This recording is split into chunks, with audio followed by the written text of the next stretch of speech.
All right, so let's get started. Good morning. Day number 3 at PaaS Summit. If my voice sounds kind of creepy, that is because I was made to show up at 8 in the morning for Speaker Idle. It has nothing to do with the time I got to bed last night. So if you want to blame anyone for it, blame Hamish Watson, please, who's actually also running for PaaS. Who of you has already voted for PaaS board? Who of you does not know that there's currently an election going on? Okay, for those of you, well, no hands, so you all know that there's an election. Please go vote. Every vote counts, no matter who you vote for. There are 6 awesome candidates, and I'm pretty sure they're going to transform into PaaS into something even better than it is now. Please do silence your cell phone if not. I got a very simple rule. Whenever I hear phone ringing in one of my sessions, I will personally answer it and talk to the person on the other hand. That may end out good or bad, depending on who it is and whatever I tell that person.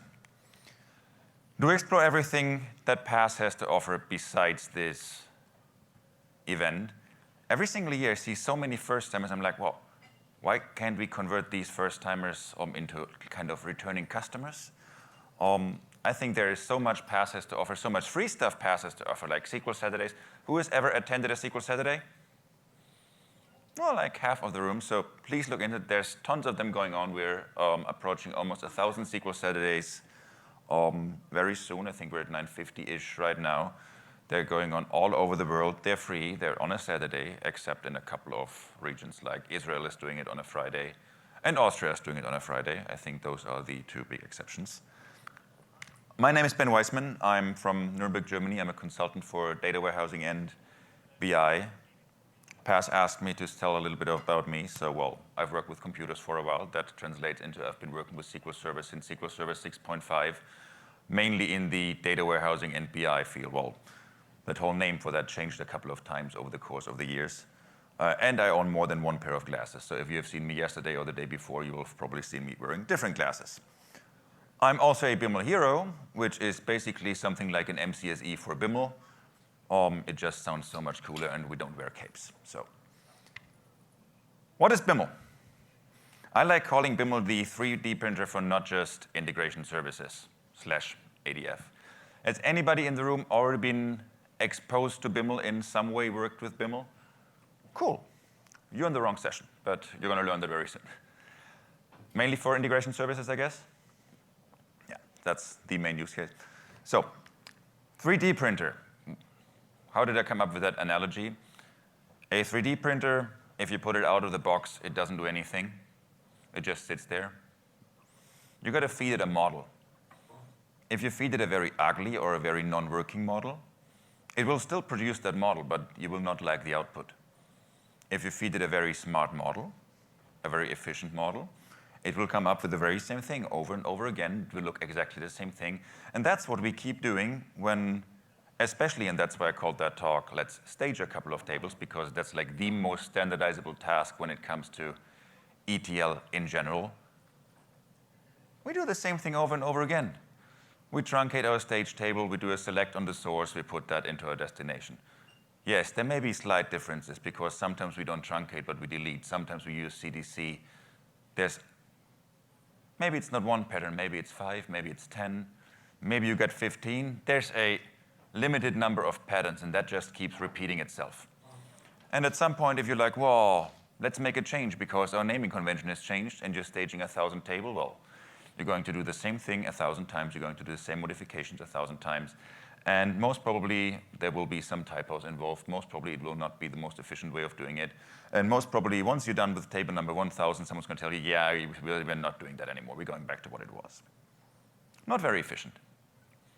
I mean, the issue is we're all humans and we don't scale very well. I guess that's the main issue underlying that. Basic concept of Biml, and this is related to integration services. There would be a similar pyramid when it comes to ADF.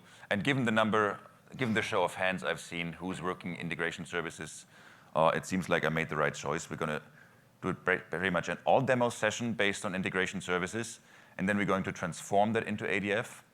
ADF and integration services do not align one by one. So integration services doesn't know about pipelines. ADF doesn't know about data flows and control flows because it just uses different terminology. We'll still stick to that. I first got to define a connection so I can access a database. I can access a schema, I can access a table, I can spit out some packages. That's what you've been doing in integration services for years.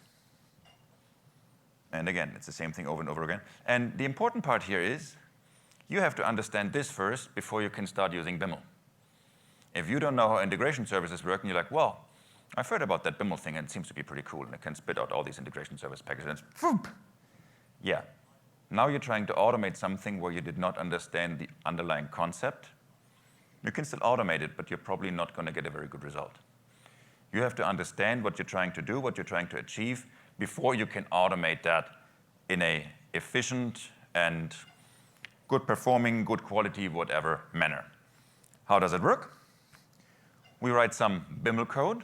Biml is XML. It's a markup language. And you're going to get the touch of that because, like I said, after a couple of slides, all I'll be doing is I'll be coding and talking to you guys. And whenever you get questions in between, you just interrupt me. And at the end of this session, we're going to have a solution that will stage, I'm not sure it's 100 tables because we're using AdventureWorks now. But it doesn't really matter for the purpose of this demo. Because what you will see is if I'm going to stage 1 table, 10, or 100, it will be the exact same effort. If I'm going to ask you, how long does it take you to stage a table? The answer might be 2 minutes, it might be 5 minutes, it might be 10 minutes, it doesn't matter. If I ask you how long does it take you to stage 100 tables, it will be whatever the answer was for the first question times 100. With Biml, it will be the answer for the first question, less a lot because it's automated, times 1, because it doesn't matter how many times it's doing that. So we're writing that code, and the fun part about that code, let's maybe get back one step, is you're not just writing XML, because otherwise I could say, well, integration services packages are just XML. So we're basically writing XML to produce XML. Yes and no, because there is something very fancy in there called Biml script. And with Biml script, I can automate the generation of that XML generation, therefore automating the automation of my automation. It's kind of like the DeLorean from Back to the Future. It does all that fancy stuff that nobody really knows how it's working, but it's just amazing. We run that through the Biml engine, which is a compiler. There's a couple of different Biml frontends out there, and I'm just going to point out one today. They all work slightly different how you actually trigger the compiler process, but it is very straightforward. I'm going to have a couple of resources at the end of my slides actually pointing you to some blog posts, for example, from my good friend Catherine Wilhelmsen. She's not here this week, well, I think for the first time in ever, because she's at Ignite. She's got a great blog post, for example, how to get started with Biml Express, which is the tool that we're going to be using today. And then the Biml engine will just spit out your live result, our live result, in form of packages, tables, ADF pipelines, whatever. Having that said, that's it with slides.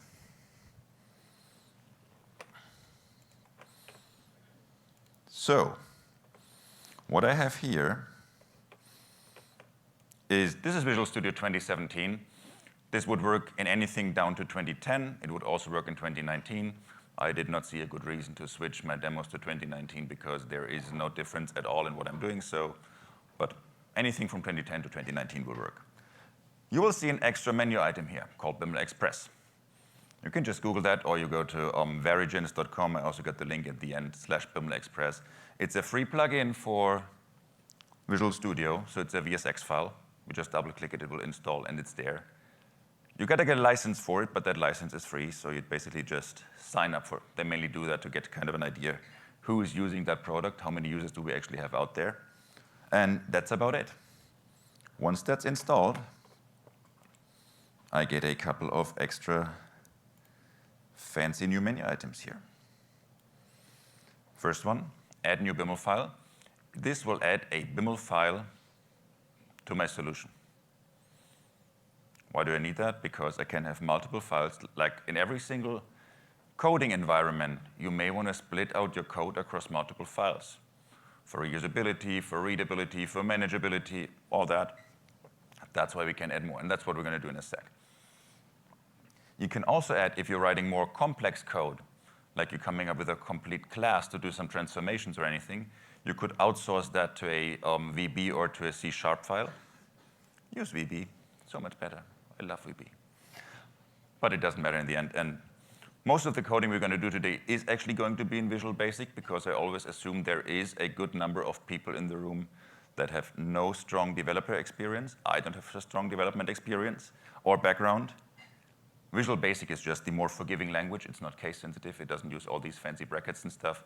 I'm happy to show you and provide you all these same samples in both languages. We're not going to use those today because we're just going to use plain Biml files. And then the fourth option, which is also pretty cool, convert an existing SSIS package to Biml. I'm just going to show you the tip of the iceberg today, of course. We're going to do some truncate and load. That's about it, because that's about how much I can fit in 1 hour or 75 minutes. You will have tons of different packages doing tons of different, potentially very individual stuff, maybe using tons of individual components. Some of that may be self-explanatory how to do it in Biml, some may not. If it's not, take your package, run it through this wizard. It will convert your package into Biml. It will show you how you could automate that exact package. This has only been around for like 1.5, 2 years. Biml has actually been around since forever. I think Biml has been around since 2009, so it might be Biml's 10th birthday this year. So depending how we're doing on time, we may get to sing happy birthday to Biml maybe. This was a huge game changer, because this enabled everybody to understand how can I replicate what I have using Biml. So what we're going to do today is we're going to build some foundation, like thinking back of the pyramid, like connections and schemas and databases. We're going to get some information on the tables that we actually want to stage. We're going to create those tables in our staging database, and we're actually going to populate those. Those are our 4 steps. And because of these 4 steps, and because I know it's going to be exactly these 4 steps, because I kind of thought that through at least a bit, what I will do first is I will just generate and create 4 new Biml files here. I don't have to do them all at once, but having done this demo a couple of times, it kind of just helps me, because it also means that I can just do that, rename them all, and zoom in again for you without having to do that 10 times.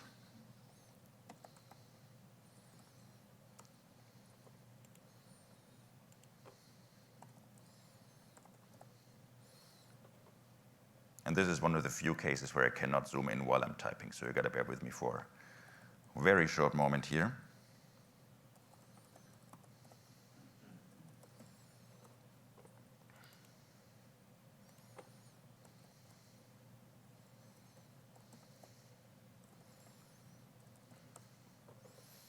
And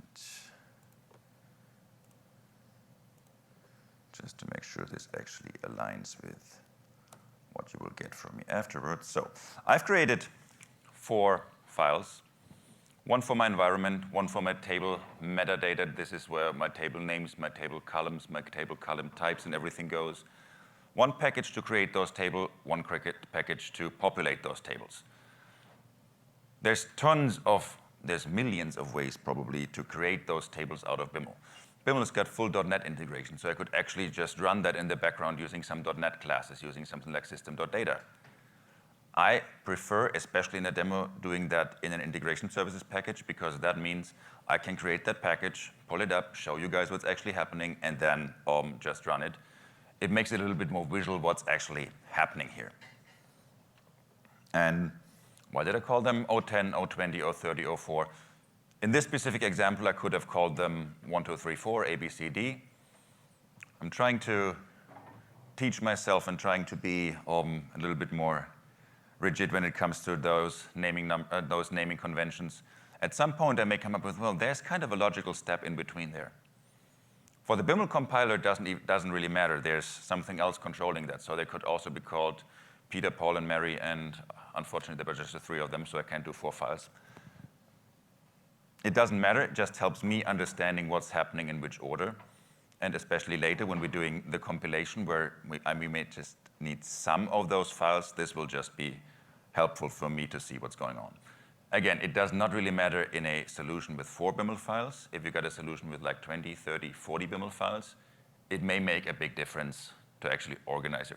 Just when you're doing integration services projects, when you're coding in C#, when you're coding in VB, when you're doing any kind of development work, try to get that stuff in an order so it kind of makes sense for you to also figure out where to find what. I'm going to start here. And I'm going to zoom in a little bit for you. And we're going to get rid of this guy for now, just to get a basic impression of how Biml works. Like I said, the first thing we want to do is we want to create a package. One package to actually create all those staging tables for us. Well, as you can see, Biml has full IntelliSense, and it follows what not every, but most XML-based languages do. So I got collections, packages, and then below those collections, I will have the singular, I will have a package or multiple packages. So I'm defining my packages, and I want to have one package.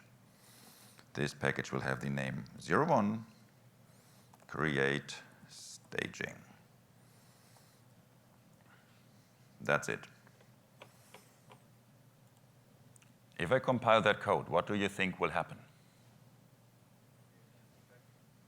Who said that? Very right. It will create an empty package, create staging. So first takeaway of the day, you can use Biml to create empty integration services packages. If that isn't awesome, I don't know what is.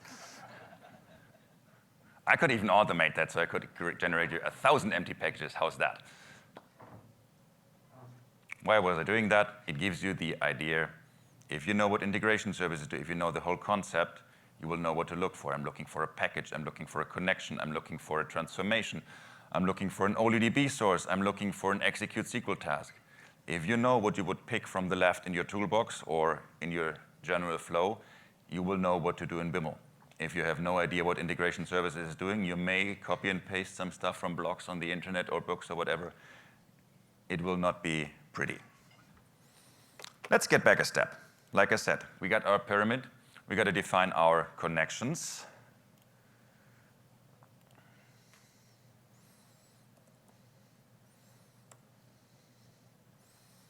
We got to define our databases.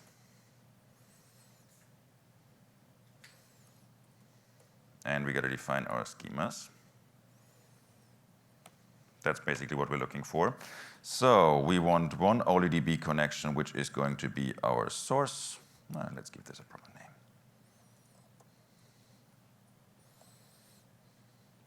And we want another connection, which is going to be our target.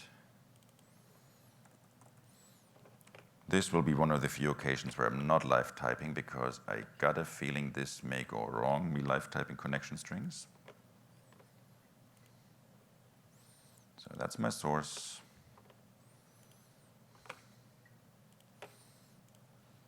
That is my target. There we go.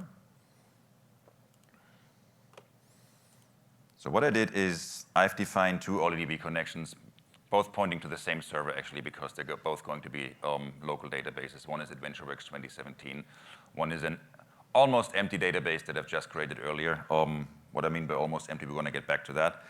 And whenever you want to do something in a database besides reading from it, you need to define that to Biml. So we don't care about our source, but what I need to do is I need a database in here, which is linked to our target.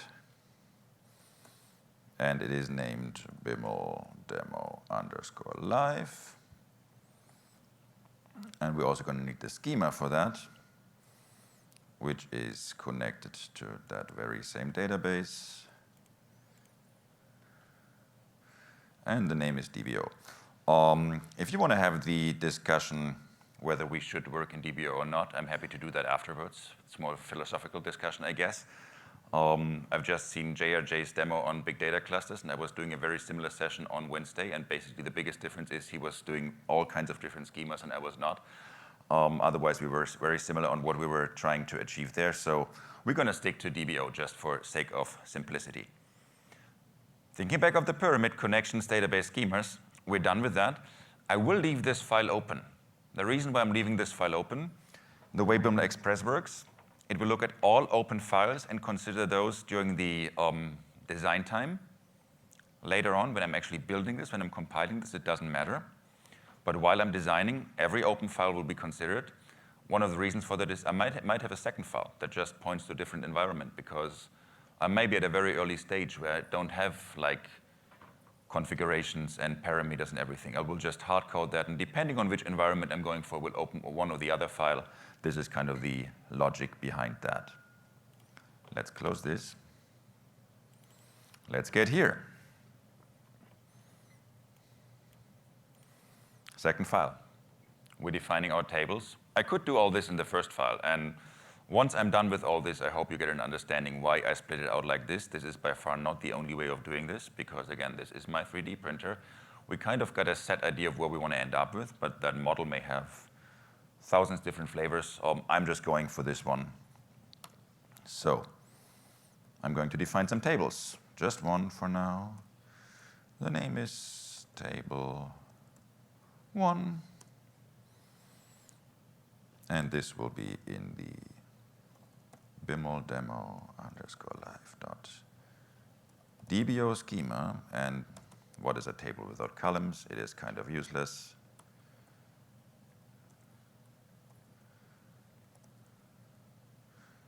So what we just did is we've defined one table with one column, column 1. That column will be an integer because that's the default. Biml will fall back to defaults wherever it can. If I say, well, we don't want everything to be an integer, we also need a second column because we've got to store more sophisticated data here. Got a data type ANSI string, and the size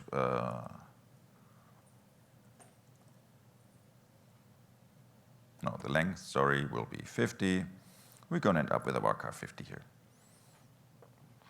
Bear with me for a bit. We will automate this piece. You will not have to define all your tables manually in XML because that would be kind of pointless. But I'm trying to show you something here first. Everything you're defining in Biml, everything you're defining in that pyramid ends up in a huge container within Biml, which is called the so-called root node. Everything that I've defined in an earlier stage, I can reuse that. I have now defined a connection. I have now defined some tables within that connection. What I can do now is I can say, well, we're using this Biml script I've told you about. To do that, we're going to say, hey, Biml, I'm going to talk to you now with some Biml script, and my language will be VB. And we're going to use another parameter called option explicit equals false. This is specific to VB. What it does is I do not have to define and declare every single object and variable. It makes my life a little easier for simple stuff like we're doing here. And what I can do now is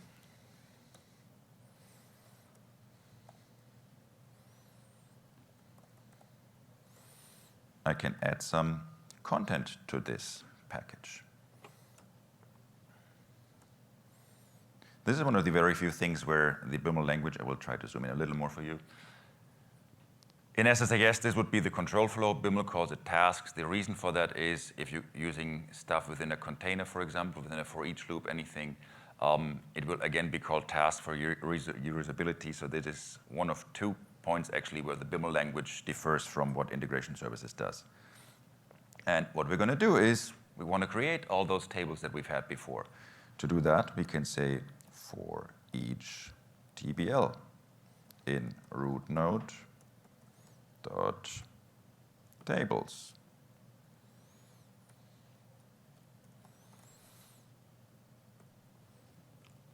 We want to have a task. We want to have an execute SQL task.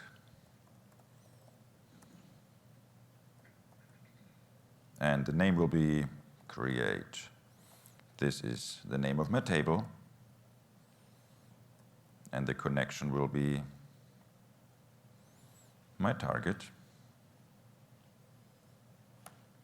And we're going to use some direct input here, which means we're going to put some SQL in here. Well, the direct input would usually be create table and so on, but Biml to the rescue, I can just use a function here called get, drop, and create DDL. Let's save that. What this will do, for every single table that I've taught Biml about in one of the previous files, he will now go ahead, and I'm going to zoom into this guy for you. And now this is where this guy down here becomes important. Before, the upper and the lower part were exactly the same. Now I'm using Biml script. You're going to get a preview of what he's doing. So it says create table 1. If it exists, please drop it. After this, create table. This is my integer. This is my varchar 50. Boom. If I go back here and say, well, you know what? I don't want just one table. I want two, because two tables are so much better. I can come back here, update this. He will go ahead, read everything that is in my root node, everything that I've taught him about before. And now I'm going to have create table 1. And I'm going to have create table 2. I could go ahead and back and add a couple of more tables. It will create all those. What I'm trying to show you here is I do not have to touch that file anymore. It does not matter if I want to create one table or 100 or 1,000. I just need to make sure I've defined those tables. So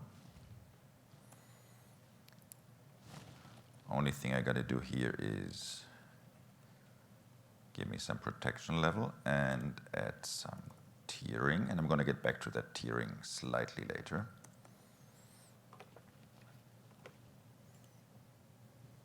What happens if I compile just this file? I will end up with an empty file again. Why is that? Because when compiling, it will only take those files into consideration that I've selected. If I only select that one, it will not come to an error. That root node will just be empty because I didn't tell him anything about it before. So if I go ahead and say, you know what? I need these 3 guys here. Right mouse click, generate SSIS packages. If I did do everything right, he should ask me in a second, well, we already got that file. Do you want to overwrite that? Well, I'm like, oh, yeah, we can do that. There we go. What is my package going to look like if I open it? Anybody?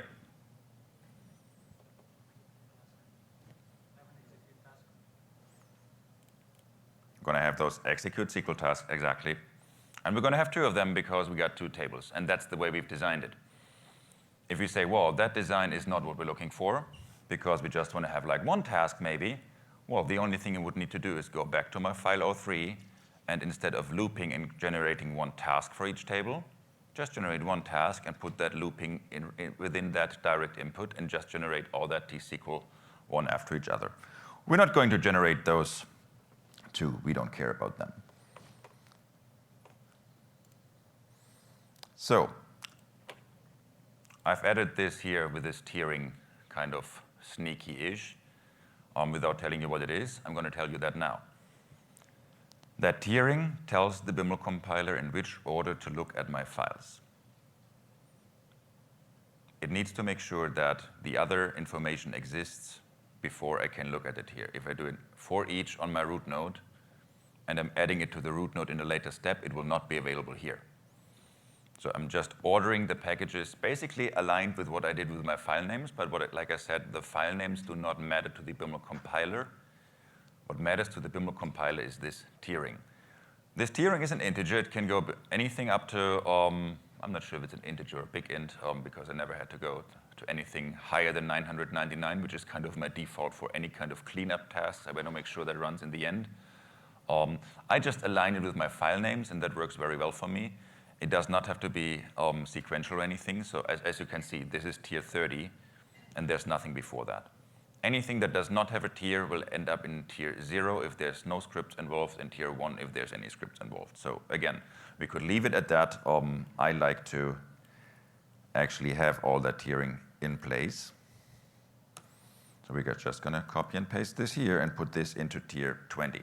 This will ensure this file will be processed by the compiler before the other one does. We want to make this a little smarter. We told Biml in the previous file of that about our source. Biml knows where our source data lies.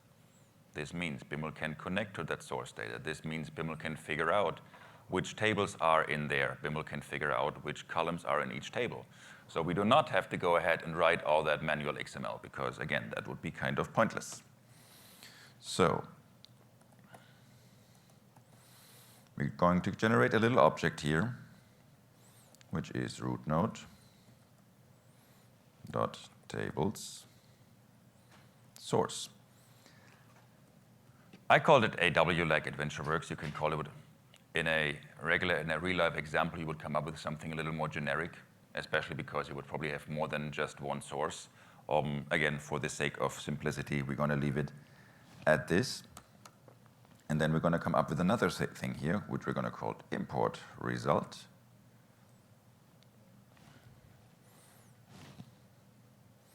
Let's just call it IR, because then I have to type a little less. Do this.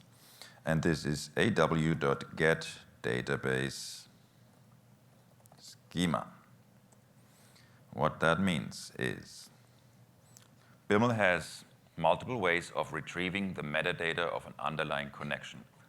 There's getDatabase schema, there is importDB, there's so much stuff. Again, my friend Catherine, she's got a great blog post on all of them and explaining them, so I'm not going to go into depth. And by the way, we're not doing root node.tables, but we're going to do root node.connections. So what this little line of code will do is it will read the whole schema because we didn't add any filtering from my source where we just pointed it to. So what I can do here is for each TBL in ir.tableNodes. So for every single table that sits in my AdventureWorks database, generate that same block of code.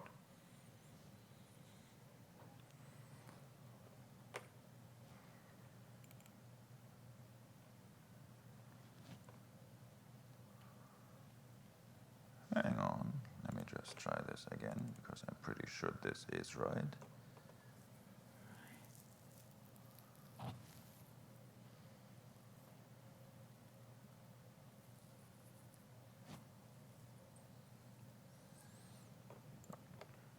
Give me 1 second here.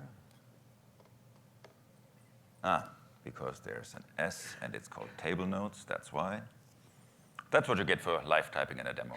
But still, I love this session because it makes things a little more interactive. What's happening? For every single table that is in AdventureWorks, we're going to get a thing called table 1. Not very useful. What would be the next steps? Any idea? Automate. So I heard lots of automate. So we're basically going to replace some stuff here because we don't want this to be table 1 everywhere, and we're going to come up with a very fancy, very sophisticated naming schema. We're going to name this is tbl.schema.name, and this is tbl.name. So we're going to take the schema of the underlying table, we're going to take the name of the underlying table, and just put that in here. Now we got the columns issue. That's even easier. tbl.columns get Biml. Pretty much every single Biml object has a function called get Biml, and what this does, it basically transforms everything that sits in that object into the Biml language. This means AW build version, it has system information ID, database version, version date, modified date.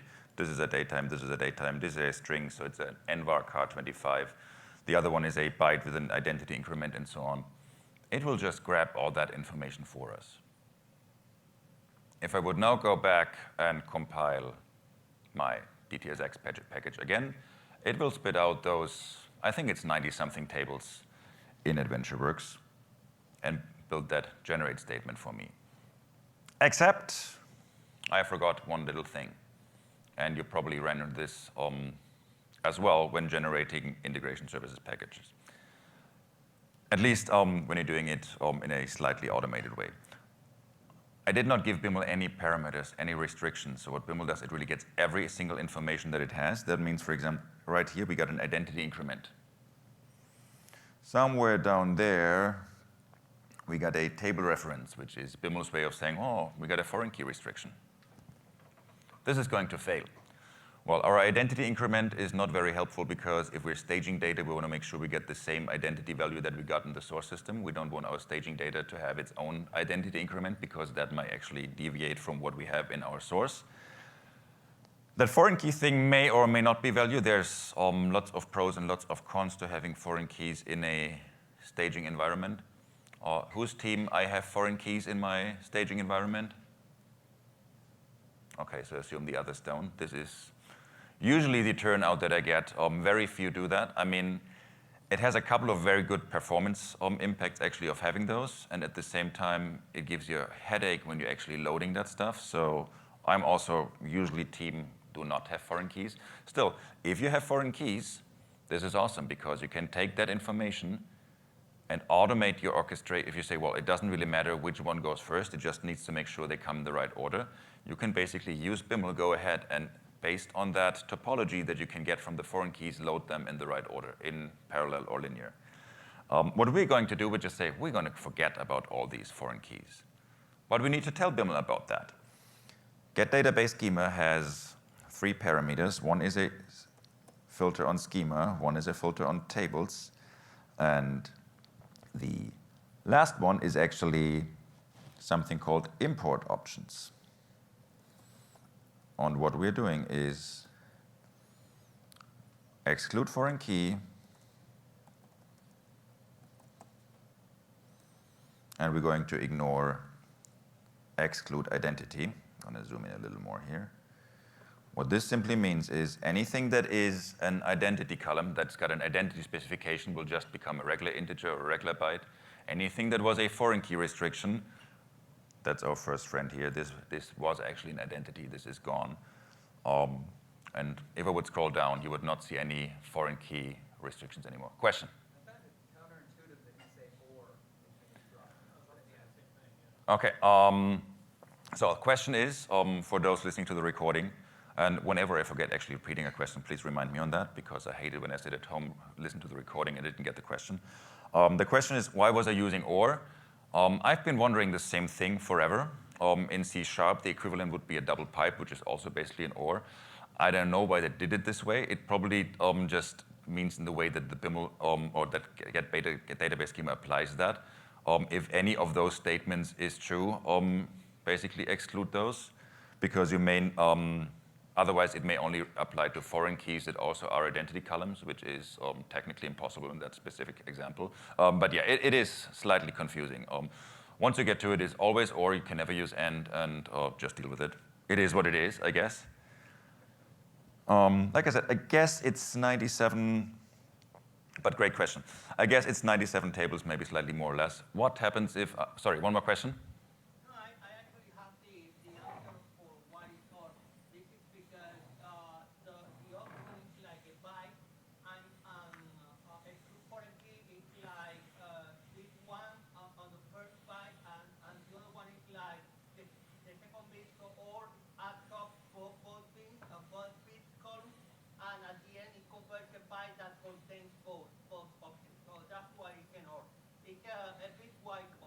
See, there we go. We got the question, the answer to your question. So the answer is this comes up with a byte, and there's going to be a byte comparison. Basically, same thing like when you said like security and folders and stuff, which is kind of the same concept. So thank you very much for that. There we go. What happens if I go ahead and compile this?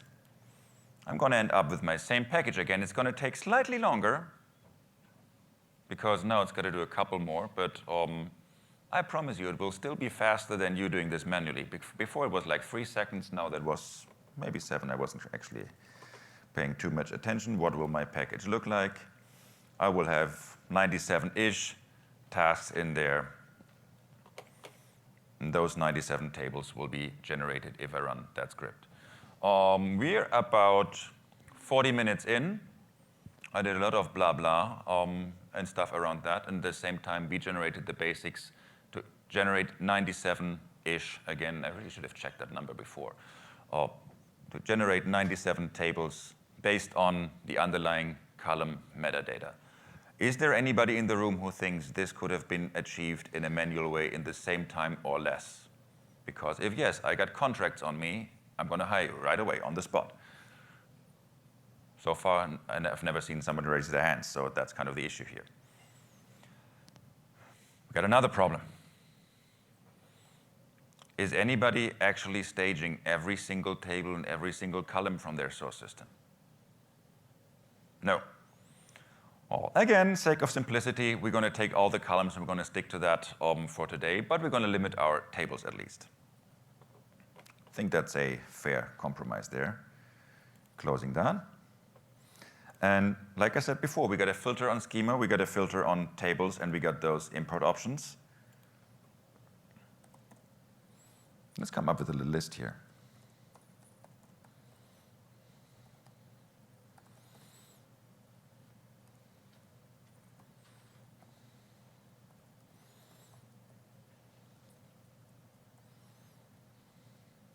And we got person, phone.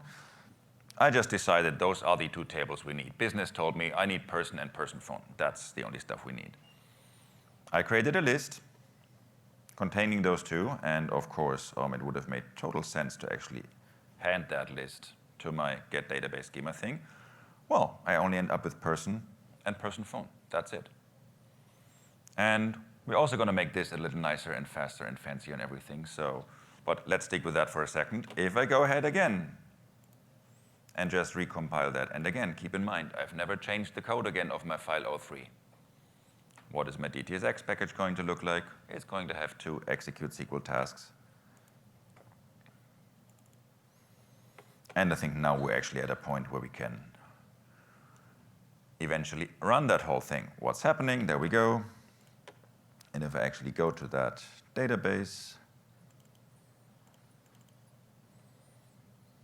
I'm going to have two tables which have just been created. Don't worry, it is not that late. It's not 8:40 p.m. This is UTC because that's where my Azure VM where I'm running this in sits in. Those tables have just been created from scratch without us doing anything except running that compilation and kicking off that package. Yes, please. So if you generated 497 tables and now you're generating 2, the other 97 gets deleted when you regenerate? Okay. So the question is, will the other 97 tables be deleted? Or if I would have generated those 97 first, now I'm doing these two, will the other 95 then be deleted? The answer is no, because I didn't do anything like that. So the way I've set this up is I just said anything I told you, you're going to recreate this, which is, by the way, not best practice. Don't just drop and recreate all tables, again, sake of simplicity. What you would need to do is have some kind of cleanup task, like look which tables did I ever create, look which tables do I still need. If you want to automatically drop them, I'm always kind of hesitant to do them. I usually just spit out a log file that says, well, you got a couple of tables here that you Biml generated, but for some reason you're not doing anything with them anymore. Do you really still need them? Because they might be archived tables where they say, well, we don't even have that system anymore. We Bimled all that like 10 years ago. But that does not necessarily mean we want to drop that data. But since we didn't tell Biml anything to do, and that kind of gets us back to the analogy with the 3D printer, I don't tell you to do anything, it won't do anything. So let's try to get some data into that table maybe. Not here, but here. There we go. Oh, of course. Why can't they make that easier on me? And I'm going to be super lazy here.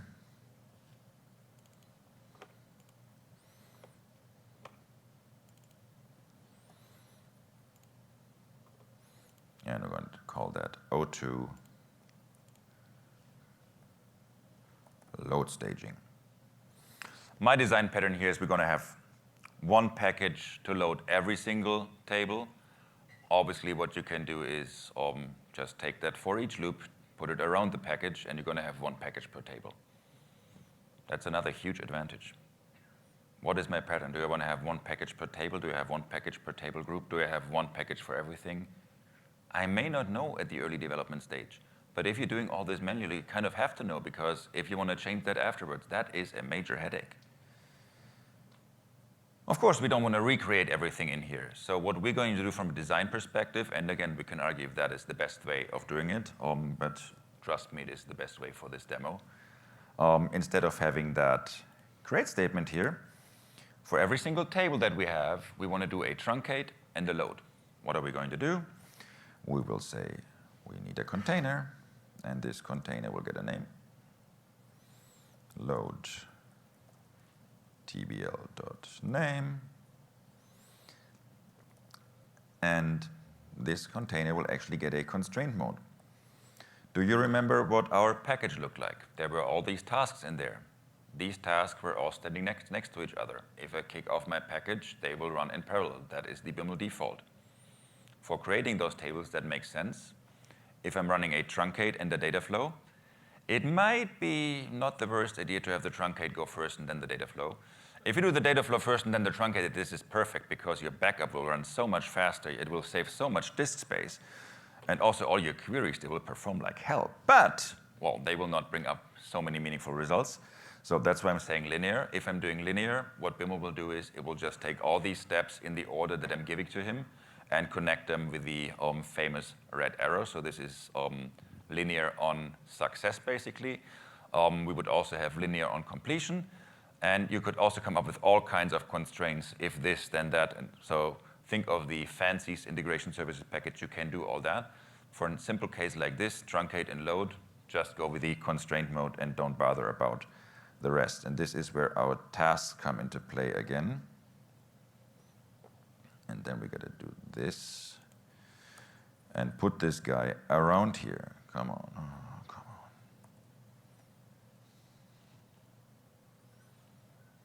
That's where you go.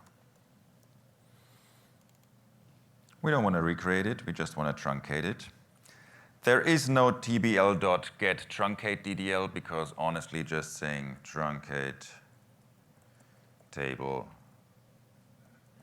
tbl.name is not that much longer that Varigens, the creators of Biml, thought this would generate tremendous value. I was just making sure if you're paying attention. But I think for this, you actually earned your first Biml book. You can pick this up later. And I got one more for the next one, either pointing out me doing a typo, which would be in about 2 seconds from now, probably, or for a great question, or if what usually happens, I forget to hand it out, and then the last person in the room will get it. So maybe just stay to the end. So we got our truncate. We got our data flow.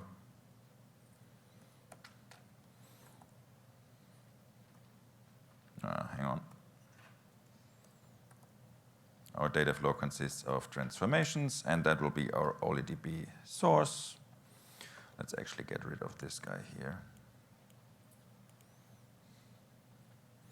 And we're also going to have an OLEDB destination. Again, this will need to match what we did. OK, that wasn't super smart, actually. This will need to match what we've had in our connections. So we decided to go for an OLEDB connection. So we're using OLEDB source. If we had have an Oracle source, we would need an Oracle connection. If that would be a flat file source, it would be a flat file connection. I could go on like this forever. Just make this same thing as if you're building your integration services package. You will pull in the right source that matches your connection. Otherwise, in integration services, it would not show up in the combo box, and in Biml, it would just give you a compiler error saying, well, you're just trying to read like OLEDB from a flat file. This is not going to work. OLEDB destination, there we go. It will need a name, but I'm just going to call this source, and this is going to be target. This will be linked to my source, and this will again be linked to my target.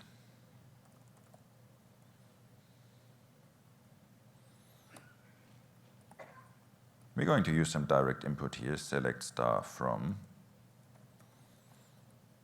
And just like the DBO schema discussion, we can discuss if select star is a great idea. No, it's not, but for what we're doing here, it just gets the job done.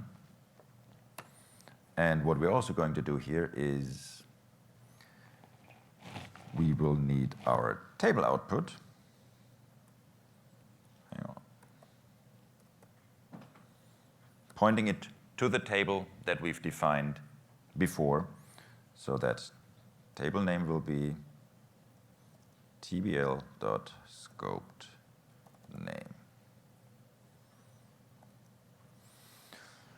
OK. Give me 1 second. So I got my source pointed to my source connection. I got my destination pointed to my target connection. I got my target connection all hooked up with my table. So again, just like an integration service, I could also do direct input. I could point this to a variable. I could point this to a parameter. Since I've created all those tables before, Biml knows about it, so we're good.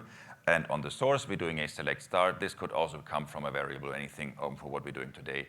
Select star will work because we're doing all columns anyway, and it will also work well with the direct input. Your question, please. Actually, quick question. The three dots is equivalent to variable.name in the select after it's from. And then that's my first question. And the second question on the truncated table. If the table has foreign keys, truncated table will fail. So can you do like if the schema has foreign keys, then do a delete statement instead of a truncate? Yes, so two questions. Question number one is, well, what about if I decided to go for foreign keys, because then the truncate will not work? Completely correct. In this case, you would have to do a delete, and you can also do that in the right order because the order will matter. I got a blog post on that. The link to my blog is at the end of the reference where I'm doing exactly that, how to load tables in the right order and also how to delete tables in the right order using Biml. The second question is, what's with that ... Will that automatically transform to something meaningful? No, it will not. That's what we need to take care of next, because if I'm going to build this, I end up with my two containers. That's all good. But well, it may not even build it because the select will fail, actually. Because, yeah, there we go.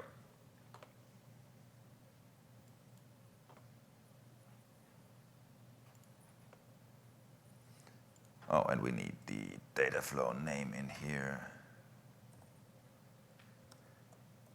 tbl.name. The issue is, what would my select statement need to look like? So let's say I want to read from I want to populate my table AW_person_person. What would my select be? Because if I do this, because this was basically, and correct me if I got you wrong, you basically said, will this just be tbl.name? The issue is, if I do that, I'm going to end up with this. I'm going to query, and there's another typo that we're going to fix right away.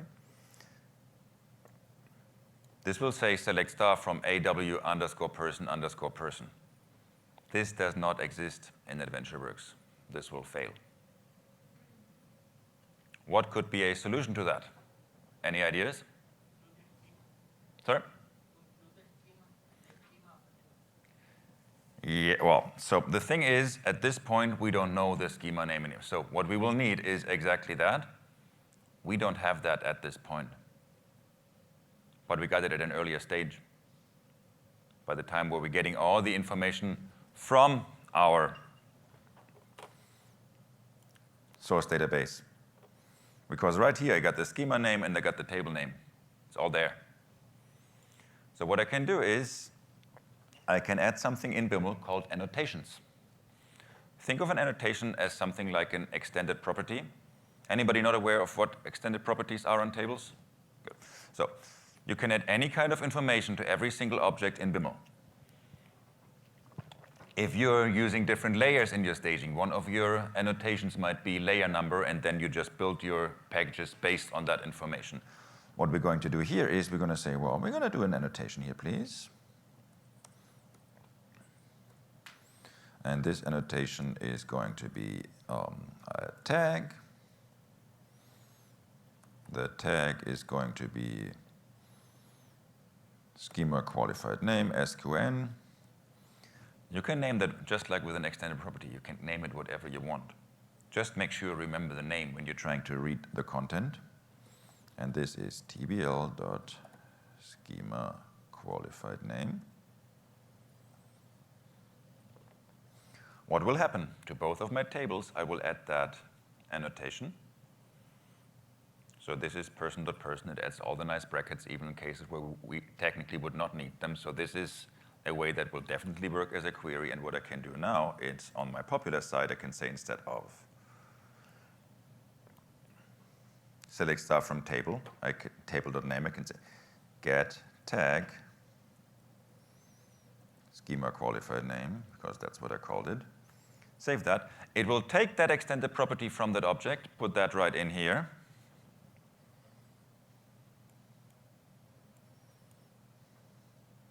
Select star from person.person, truncate it.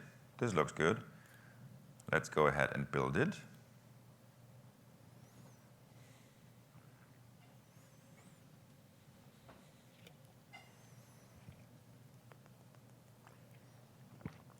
There's my load staging.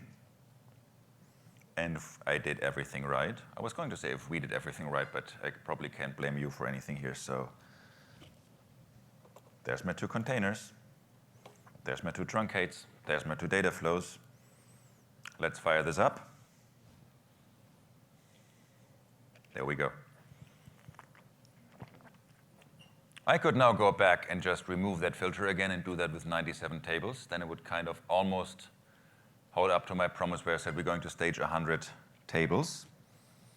Let's just cancel this guy for whichever reason. Oh, there we go. But let's do something much cooler first. Let's get rid of this guy. Well, actually, we don't need this, or this anymore.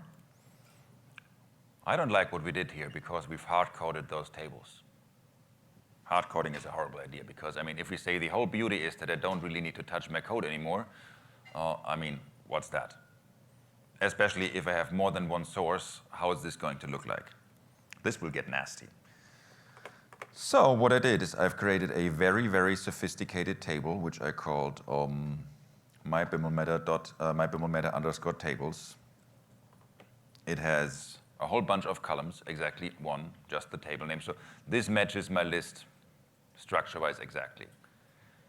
Is this sufficient sophisticated metadata for a real-life scenario? Probably not. We would usually like to have something like columns, something like a connection, link to a connection so we can actually go to multiple systems, something like what's the pattern I'm actually using. So is this really truncated load? Is this delete? Is this change data capture, whatever?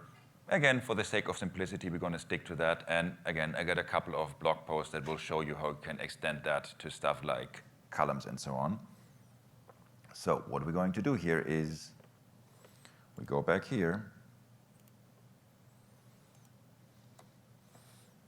My metadata. And again, I could call this whatever because this is just my personal variable. And I'm going to use a function here in .NET, external data access, get data table. And this function will take 2 parameters. One is a connection, one is a query. We already got our connection. And because I'm super lazy, I generated my metadata information into the same database that we're staging into.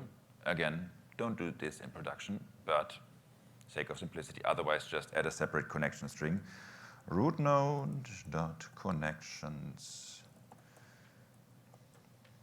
target, because that's where it sits. Rendered connection string. I was lying to you when I said I will not copy and paste again. I will do this one more time. I promise this will be the last time. So if I do this, I basically got an object here that just reads this table. That table now sits in memory. And what I can do now is for each dr in my meta. I really should have come up with a shorter name here again, but I have a loop through the rows of this table. Instead of hard coding this, we say next. And we're going to do dr0, the first column. I could also provide the column name. Doesn't really matter. I will now populate that list from that table. So I got now person, person phone, and person credit card.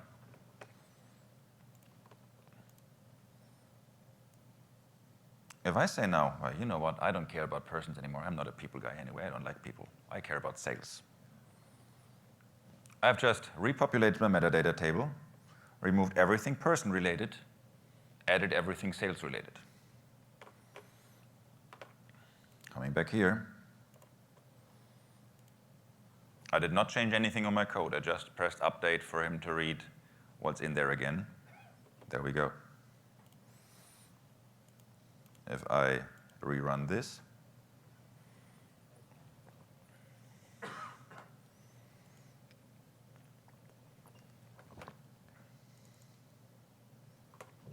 that's my 10 sales tables that I'm going to create. There we go.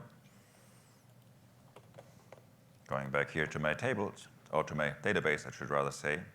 Refresh. There we go. 19 minutes later than the first two. And this also shows the answer to your question. The other two tables are still there. They're just not doing anything anymore. But they will still have all the data and everything in it. So from that example that we were coming from, this would do exactly that. And then we go ahead, come on, populate those tables, generate SSAS package. What will happen? I will end up with a, well, not another package, but the same package. It will basically look the same, but it will not have my person tables in there, but my sales tables. So within basically 2 minutes, I've rebuilt my whole integration services solution from loading 3 tables to 10 completely different tables, including creating those again. And I'm asking you again, is there anybody in the room who thinks they could have achieved that goal manually in the same time or less? Again, no hand goes up. Slightly disappointing, but well, I guess it's Friday after all. This is the magic of Biml. And the magic comes from the fact that we were automating tasks that are super repeatable. If you have that one huge monster integration service package that has like a gazillion script tasks and is doing something very specific, you could do that in Biml, because Biml can do anything integration services can do. But you would not gain a lot from it, because you're only doing that once. If you're staging 100 tables, or 150, or 1,000, as you can tell, it doesn't really matter. Yes, also Biml needs slightly longer if it's 10 or 100 or 1,000, but it scales much better than we do. This is the answer to that. I kind of promised you to show you how to do that in Azure Data Factory, I guess. Who is actually using Azure Data Factory? Okay, a few hands. Well, I'm still going to show you, no worries. Who is still using Azure Data Factory v1? Glad. So I'm not going to do that live, because that would eat basically up another hour, because I would have to do the same concept again in. So I just jumped over to another solution, which is basically exactly what we did today. So we got the environment, we got the table metadata, we're creating it, populating it, and so on and so on. This is also the project that you're going to find on GitHub. I got the link at the end of the slide. So, and this goes A, B, C, D, E, because it goes step by step, just to basically guide you through what we've been doing here. I was circling back and forth for a bit, so the number A will basically do all the manual stuff, and then just like I automated and improved my solution, this is the same thing that's going on here. So this is what you're going to get. And what we have here is, and I'm just going to show you that for the pipelines, actually. For those of you not familiar with Azure Data Factory, a pipeline is basically a control flow. This is the easiest way of describing it, I guess. And to configure an Azure Data Factory, what you will do is you will provide some JSON. This JSON will basically have, again, the same information that you would use as an integration. So you're going to have a source connection, you're going to have a destination connection, you're going to have some columns, all that sits in here. So instead of writing, well, XML, do this, do that, I basically went into Azure Data Factory, created one of these tasks manually, took that JSON, put that JSON in here, and wherever there was something where I said, well, I need this automated, think of the example that we had earlier, table 1, table 1, table 1. I just replaced that with a variable in Biml. And to do this, I am using something in Biml called call Biml script. So basically, I want this for every single table. Call Biml script allows me to basically write a small Biml function. A user-defined function is probably kind of the best equivalent to it. Also, Catherine's got a great blog post on that as well. And again, her link is at the end of those slides. call Biml script, something, something. I'm calling another Biml script with a parameter, getting back some either Biml XML or in this case, JSON. So I end up with all this fancy JSON stuff in here, which I could also automatically save to disk and then just push it to my Azure Data Factory using ADF. This is accessing the very same metadata repository that I'm using for my other demos. So you could basically say, well, I'm on integration services now. I'm slowly transforming to the cloud.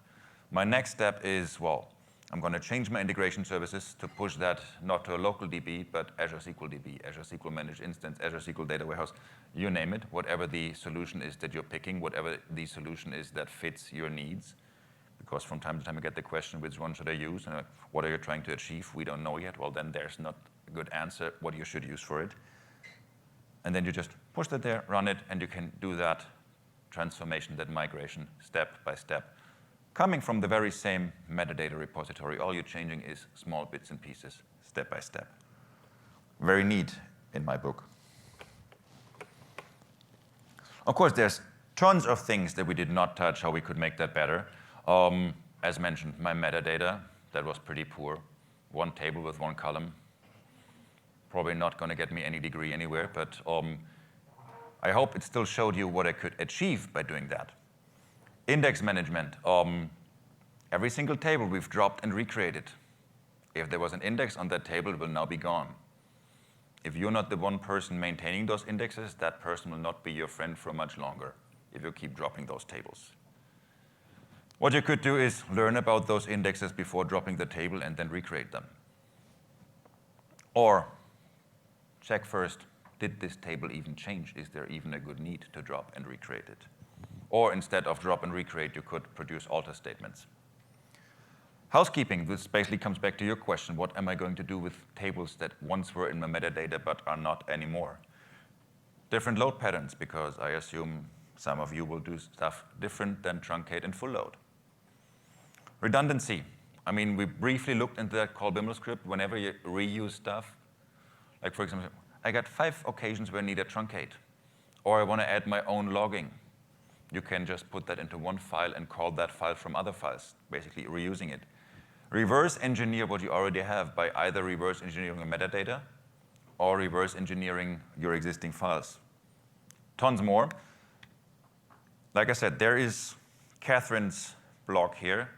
She's got tons of resources for you. And by the way, all these slides are also already up on the event website. So if you log into the past website, go to this session, there's a link to the PDF that will have all this.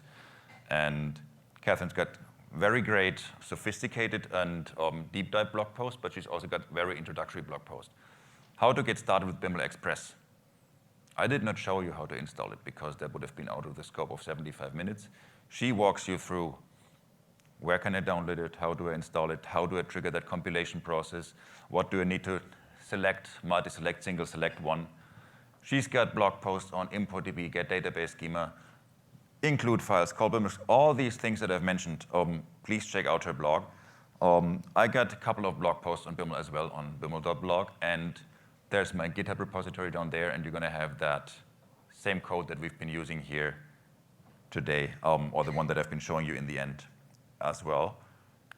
Please, please, please do not forget the session evaluations. This is actually the first past summit that I'm allowed to speak. I would like to come back, but if they allow me to come back, I would like to know what can I do better. Same goes for all the others. There's also something in it for you because you can win some great prizes for doing these evaluations. So please, please do that. And having said that, thank you very much. And we got like 5 more minutes for questions, or if there's no questions, you got a 5-minute head start for lunch.